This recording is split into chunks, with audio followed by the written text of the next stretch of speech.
August 28th. Now, as I write this, you know nothing about anything, about what awaits you, the kind of world you will be born into.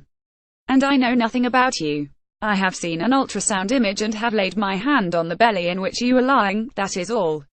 6 months remain until you will be born, and anything at all can happen during that time, but I believe that life is strong and indomitable. I think you will be fine, and that you will be born sound and healthy and strong. See the light of day, the expression goes. It was night outside when your eldest sister, Vanya, was born, the darkness filled with swirling snow. Just before she came out, one of the midwives tugged at me. "You catch," she said, and so I did. A tiny child slipped out into my hands, slippery as a seal. I was so happy I cried. When Heidi was born 1.5 years later, it was autumn and overcast, cold and damp as October can be. She came out during the morning. Labor was rapid, and when her head had emerged but not yet the rest of her body, she made a little sound with her lips. It was such a joyous moment. John, as your big brother is called, came out in a cascade of water and blood. The room had no windows. It felt like we were inside a bunker, and when I went out afterwards to call his 2 grandparents, I was surprised to see the light outside, and that life flowed on as if nothing in particular had happened.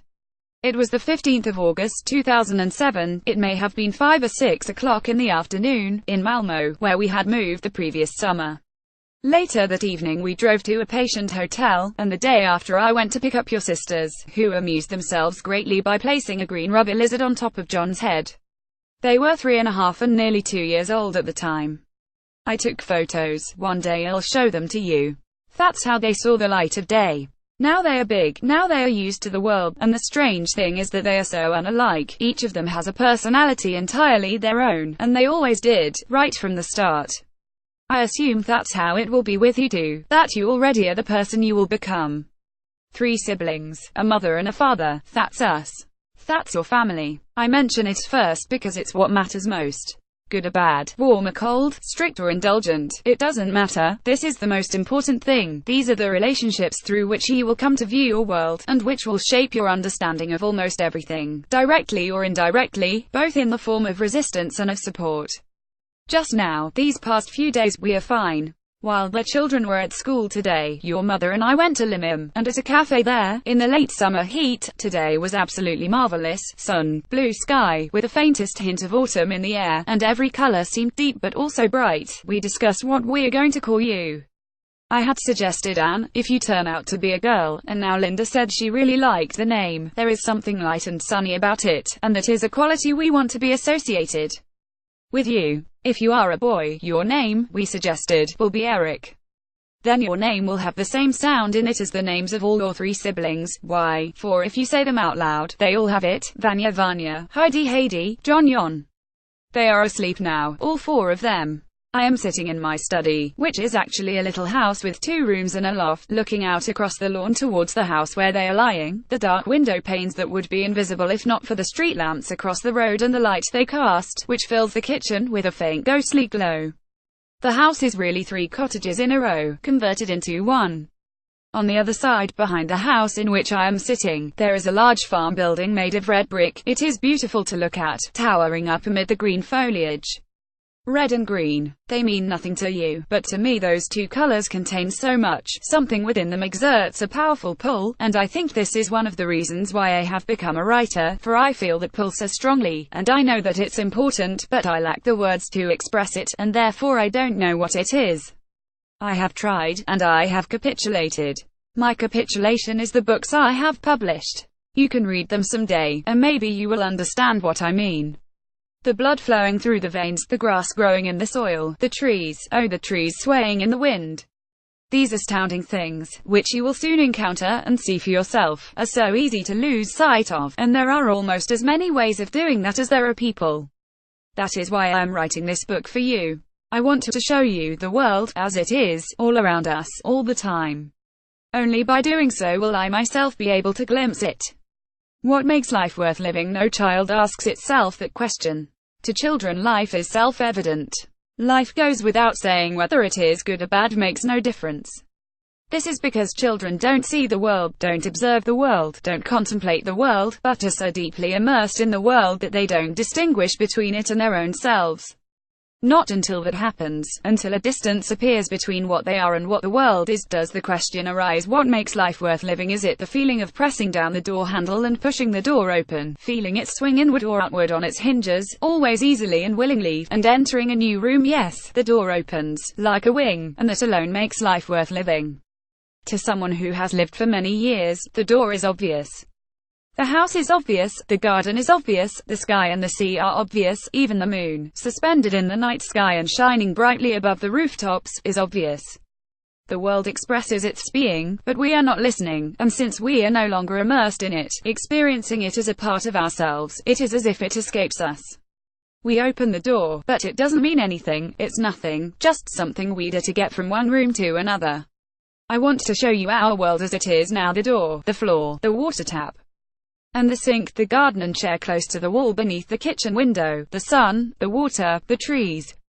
You will come to see it in your own way, you will experience things for yourself and live a life of your own. So of course it is primarily for my own sake that I am doing this, showing you the world, little one, makes my life worth living. Apples, all one has to do is sink one's teeth into it. Illustration: Kate Copeland. For some reason or other, the fruits that grow in the Nordic countries are easily accessible, with only a thin skin that yields readily covering their flesh. This is true for pears and apples as well as for plums. All one needs to do is bite into them and gobble them down, while the fruits that grow further south, like oranges, mandarins, bananas, pomegranates, mangoes and passion fruit, are often covered with thick, inedible skins. Normally, in accordance with my other preferences in life, I prefer the latter, both because the notion that pleasure must be deserved through prior effort is so strong in me, and because I have always been drawn towards the hidden and the secret. Both the labor involved and the fruit's secretive nature, by which I mean its inaccessibility, increase the value of the pleasure one experiences. The apple is an exception to this. All one has to do is reach up a hand, grab the apple and sink one's teeth into it. No work, no secret, just straight into pleasure, the almost explosive release of the apple's sharp, fresh and tart yet always sweet taste into the mouth, which may cause the nerves to twinge and maybe also the facial muscles to contract, as if the distance between man and fruit is just big enough for this shock on a miniature scale to never quite disappear, regardless of how many apples one has eaten in one's life. Last Sunday we went to the beach about 10 kilometers from here. It was one of those early autumn days that summer had stretched into and saturated almost completely with its warmth and calm, yet the tourists had gone home long ago and the beach lay deserted. I took the children for a walk in the forest, which grows all the way down to the edge of the sand, and which for the most part consists of deciduous trees, with the occasional red-trunked pine. The air was warm and still, the sun hung heavy with light on the faintly dark blue sky. We followed a path in between the trees, and there, in the middle of the wood, stood an apple tree laden with apples. The children were as astonished as I was. Apple trees are supposed to grow in gardens, not wild out in the forest. "Can we eat them?" they asked. I said yes, go ahead, take as many as you want. In a sudden glimpse, as full of joy as it was of sorrow, I understood what freedom is. Plastic bags, something inviolable about it. Illustration: Kate Copeland. Since plastic takes such an extremely long time to decompose, since the number of plastic bags in the world is so huge and just keeps increasing with every passing day, and since they are so light and can catch the wind both like a sail and like a balloon, one comes across plastic bags in the most unexpected places. Yesterday, as I parked the car after a trip to the shop, a plastic bag was flapping from the roof of the house. The handle had snagged on the climbing plant that grows there. And some days before that, when I was going to plant 4 red currant bushes I had bought and was digging holes for them a few meters from the fence at one end of the garden, I struck a layer of broken roof tiles and strips of plastic, which I realized from the printed logo must be shopping bags.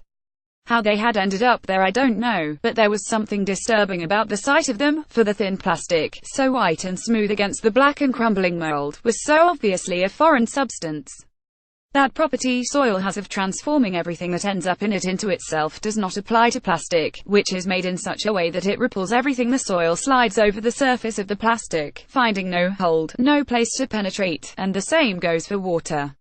The plastic bag has something inviolable about it. It seems to exist in a place beyond everything else, including time and its inexorable modality. I felt a stab of sorrow at the sight of the buried bags without quite understanding why. It may have been the thought of pollution, it may have been the thought of death, but it may also have been the thought that I would be able to plant the red currants there after all. Presumably it was all of these at once. As I pushed the shovel down with my foot into the soil a bit further away, and began digging a hole there, I reflected on why nearly all my thoughts and associations ran in that direction, ending in problems and worries and darkness instead of in joy, ease and light. One of the most beautiful things I have ever seen was a plastic bag adrift in the water beyond a jetty on an island far out at sea. So why hadn't that come to mind instead? The water had been perfectly limpid, the way it gets when it is cold and still, with a faint cool green tinge to it, and the plastic bag had hung at a depth of maybe 10 feet, distended and motionless. It resembled nothing other than itself, no creature, no jellyfish, nor a hot air balloon. It was just a plastic bag. Yet I remained standing there, looking at it. Why could I hardly take my eyes off the submerged plastic bag? The sight did not fill me with joy. I did not come away feeling happy. Nor was I filled with contentment when I caught sight of it. It wasn't that something stilled within me, as hunger or thirst are when they are satisfied. But it felt good to look at it, the way it feels good to read a poem that ends in an image of something concrete and seems to fasten on it, so that the inexhaustible within it can unfold calmly. Swollen with water, handles up, the plastic bag hung a few feet down in the water on this February day in 2002. This moment was not the beginning of anything, not even of an insight, nor was it the conclusion of anything, and maybe that is what I was thinking as I stood digging holes in the ground a few days ago, that I was still in the middle of something and always would be. Teeth impervious to everything. Illustration Kate Copland. When the first teeth appear, these little stones slowly pushed up through the child's red gums, appearing at first like sharp little points, then standing there like miniature white towers in the mouth. It is hard not to be astonished, for where do they come from? Nothing that enters the baby, mostly milk, but also a little mashed banana and potato, bears the slightest resemblance to teeth, which in contrast to the food are hard. Yet this must be what happens, that certain substances are extracted from this partly liquid, partly soft nourishment and transported to the jaws, where they are assembled into the material used to make teeth. But how that skin and flesh, nerves and sinews are formed and grow is perhaps just as great a mystery, but it doesn't feel that way. The tissue is soft and living, the cells stand open to each other and to the world in a relationship of exchange. Light, air and water pass through them in human beings and animals as well as in plants and trees. But teeth are entirely closed, impervious to everything, and seem nearer to the mineral world of mountains and rock, gravel and sand.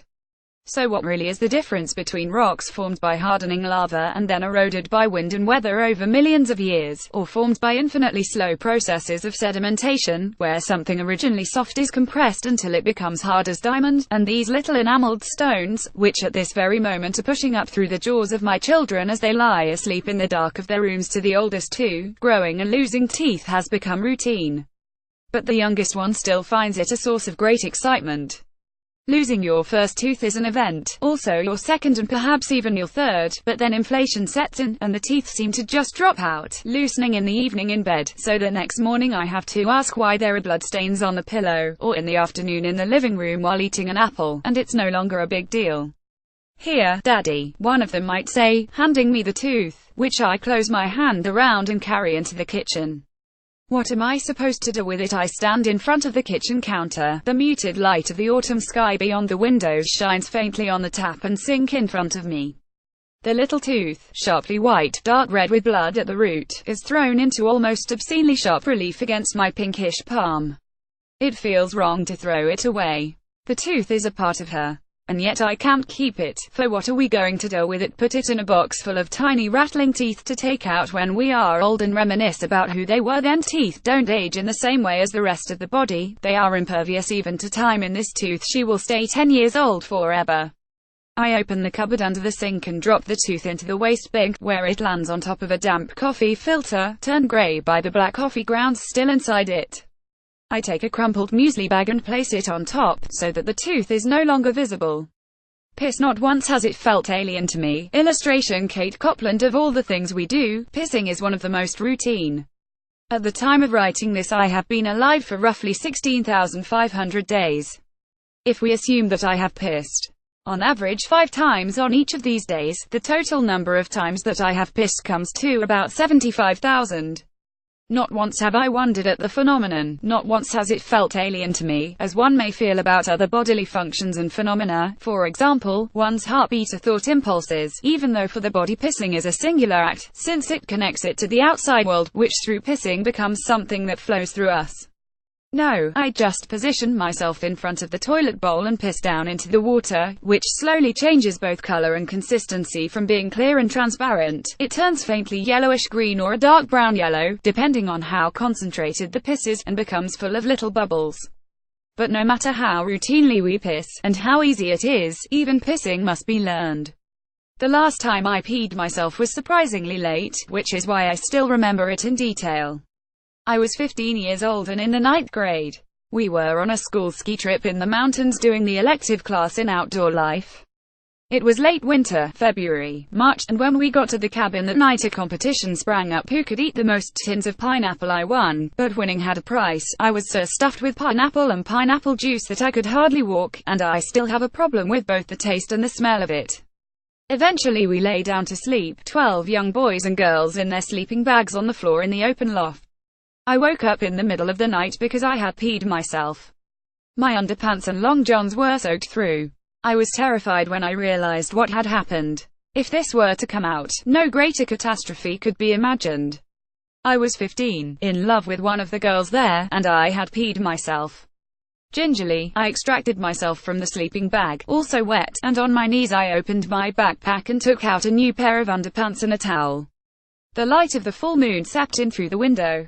Everyone was breathing heavily around me as I tiptoed across the room and down to the ground floor. I opened the door carefully and went out. Stars sparkled in the sky above me, the moonlight shone on the snow, which stretched out in every direction.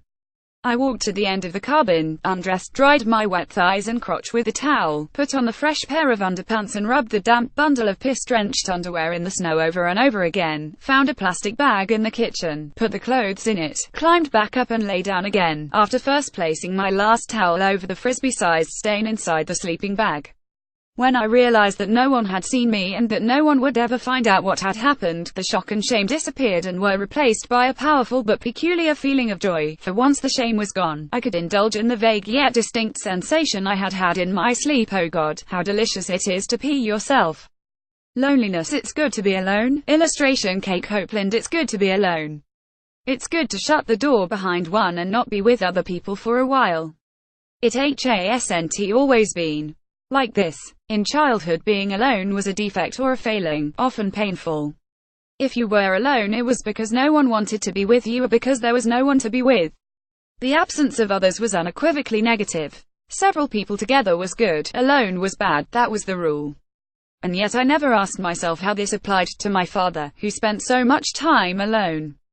He was a supreme being, everything about him was as it should be. It never occurred to me that his solitude too could be a defect or a flaw, something painful. He had no friends, only colleagues, and he spent most evenings alone in the basement recreation room, where he listened to music or worked on his stamp collection. He shunned social intimacy, he never sat on a bus, never had his hair cut at a hairdresser's, he was never one of the parents who drove to football matches with a carload of kids. At the time I didn't notice this. Not until he died and we found his diary was I able to see his life in that light. Loneliness concerned him, he had thought about it a great deal. I have always been able to recognize the lonely, he wrote in his diary. They don't walk the same way as other people. It is as if they don't carry any joy, any spark within themselves, whether they are women or men. In another entry he wrote, I am looking for a word for the opposite of loneliness. I would like to find a different word to love, which is far too overworked and inadequate. Tenderness, peace of mind and soul, togetherness was a good word for it. It is the opposite of loneliness. Why he never felt it, I don't know. It is one of the good feelings in life, perhaps the best. And yet I often do as he did, close the door behind me to be alone. I know why I do it. It's good to be alone, for a few hours, to be exempt from all the complicated bonds, all the conflicts, great and small, all the demands and expectations, wills and desires that build up between people, and which after only a short time become so densely intertwined that the room for reflection and for action are both restricted. If everything that stirs between people made a sound, it would be like a chorus, a great murmur of voices would rise from even the faintest glimmer in the eyes. Surely he too must have felt this, perhaps more powerfully than I do, for he started drinking, and drinking muffles this chorus and makes it possible to be with other people without hearing it. Yes, that must be it. For the sentence he ended that diary entry with, I could never have written. He wrote, in brief, what I have just now so clumsily tried to express is that I have always been a lonely man. Or, the thought strikes me now with horror, maybe it was the other way round, maybe he simply didn't hear this chorus, didn't know it existed, and therefore didn't become bound by it, but remained forever standing on the outside, observing how all the others were bound by something he didn't understand. Beds with its four legs and its flat, soft surface. The bed gently accommodates one of our most basic needs. It is good to lie down in bed, and it is good to sleep there through the night. The bed is placed in the bedroom, which is often the innermost room in the house or apartment, and in two-story houses the bedroom is usually on the upper floor. This is so because we are never as vulnerable as when we are asleep. We lie defenseless in our beds at night without knowing what is going on around us, and to withdraw from sight at such a time, to conceal ourselves from other animals and human beings, is an instinct that runs deep in us. The bed is also a place we retreat to in order to get some peace, since with most people sleep requires quiet and seclusion. So the bed, then, is a kind of hiding place, but inasmuch as everyone has one, not one associated with secrecy but rather with a sort of discretion. Just how fundamental the bed, the bedroom and sleep are to our lives is not something we usually give much thought to, since they are saturated with lifelong habit and are always associated precisely with discretion. But if it were possible to see everyone who has retired to their beds in a great city at night, in London, New York or Tokyo, for example, if we imagined that the buildings were made of glass and that all the rooms were lit, the sight would be deeply unsettling. Everywhere there would be people lying motionless in their cocoons, in room after room for miles on end, and not just at street level, along roads and crossroads, but even up in the air, separated by plateaus, some of them 20 meters above ground, some 50, some 100. We would be able to see millions of immobile people who have withdrawn from others in order to lie in a coma throughout the night. Sleep's vertiginous link to primordial times, not just with human life as it first unfolded on the plains of Africa 300,000 years ago, but with life on Earth in its very first form, rising out of the sea and coming ashore 400 million years ago, would become apparent. And a bed would no longer be merely a piece of furniture acquired from a shop, but a boat that every human being has and which we board every evening to let ourselves be carried through the night. Faces. It is difficult to imagine anything we have more knowledge about than faces. It is also difficult to imagine a knowledge that is more equally distributed. Seeing is not only registering, it is also differentiating. While everyone can see that what is growing in the meadow is a tree, and while almost everyone can see that it is an apple tree, only a select few are privileged to see what kind of an apple tree it is, how old it is, what condition it is in. Almost all areas in our life world require some form of competence and experience in order to be seen and understood. Not so with faces. The moment we see a face, we know whether we've seen it before, even though it may have been only once, a long time ago. We know what it expresses, whether it is joy or sorrow, surprise or indifference, eagerness or sluggishness. We also know straight away how old it is and whether it could be considered beautiful or ugly, plain or special, and whether we like it or not. And even if we find that it resembles another face, we rarely mistake it. We perceive every single face as being unique, even the most ordinary of the ordinary. In a way this is peculiar, since all faces are made up of the same components, which are not many at all. Forehead, eyebrows, eyes with eyelashes, nose, cheeks, mouth with lips and teeth, chin. We differentiate out of necessity. We need to be able to distinguish between edible and inedible plants, for example, and also out of interest, which when it is great, comes naturally. Anyone with the slightest interest in art is able to tell at first glance whether a painting is by Van Gogh or Gauguin, Morris or Picasso. That everyone has equal knowledge about faces is due to necessity and interest as well as closeness, and what this tells us is that our real lives are not lived in landscapes, nor among objects, but in the human realm, in the light of the human face. But since the face not only belongs to the human realm, unlike an arm or a finger it also expresses it, it cannot be captured. Whatever is human is changeable, it is mobile, and it is unfathomable. Just this morning I was sitting in the living room and cast a glance at my oldest daughter's face, which is by far one of the faces I know best, in all its phases, ages and expressions. Her face lay with its cheek pressed against the armrest of the sofa, eyes turned towards the television. In it I saw something new. It resembled my mother, which it had never done before. The next time I glanced at it, the resemblance was gone.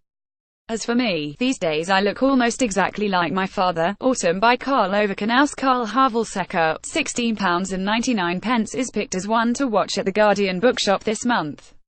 To order a copy for £12.74, saving 25%, go to bookshop.theguardian.com or call 0330-333-6846. Free UK PP over £10, online orders only. Phone orders min. PP of £1.99.